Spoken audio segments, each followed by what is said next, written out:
నిన్నటి వరకు తెలంగాణలో రైతు రుణమాఫీ గురించి మాట్లాడుకుంటున్నారు. ఎవరి నోటి విన్నా రుణమాఫీ అయ్యిందా, డబ్బులు పడ్డాయో పడలేదని చర్చించుకుంటున్నారు. ప్రభుత్వం 3 దశలుగా రుణమాఫీ 2 లక్షల లోపు గల వారికి రుణమాఫీ చేసింది. అయితే కొంతమందికి కొన్ని సాంకేతిక కారణాల వలన అకౌంట్ పాస్బుక్, ఆధార్లో కొన్ని తప్పులు ఉండడం వలన 2 లక్షల కంటే ఎక్కువగా తీసుకున్న వారికి అదనంగా డబ్బులను బ్యాంకుకు తిరిగి చెల్లించకపోవడంతో వారి అకౌంట్లో రుణమాఫీ నిధులు జమ కాలేదు. అర్హులైన వారందరికీ గ్రామాల వారీగా అధికారులు వివరాలను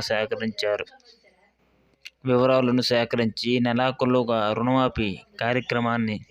నెలాఖరుగా రుణమాఫీ కాని వారికి రుణమాఫీ నిధులు జమ అవుతాయి.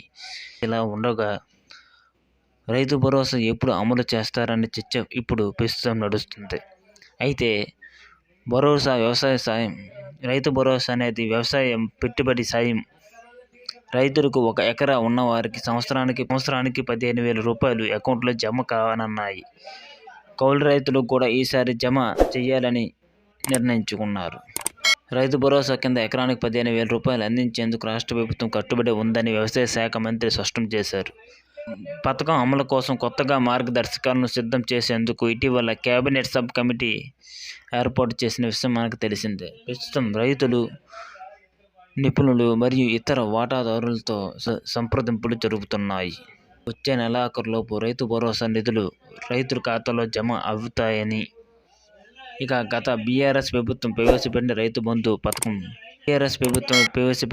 బంధు పథకం అనేది కొన్ని ఇబ్బందులకి నోచాయని తెలియజేశారు.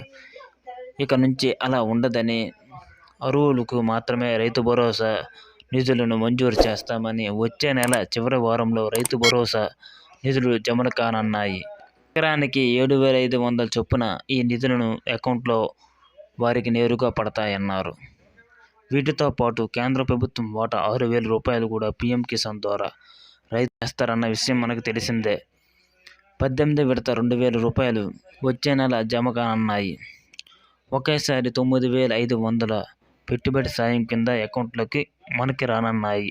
తెలంగాణ, ఏపీ అప్డేట్స్ ప్రతి ఒక్కటి వెంటనే రావాలంటే నా ఛానల్కి లైక్ చేసి సబ్స్క్రైబ్ చేయండి.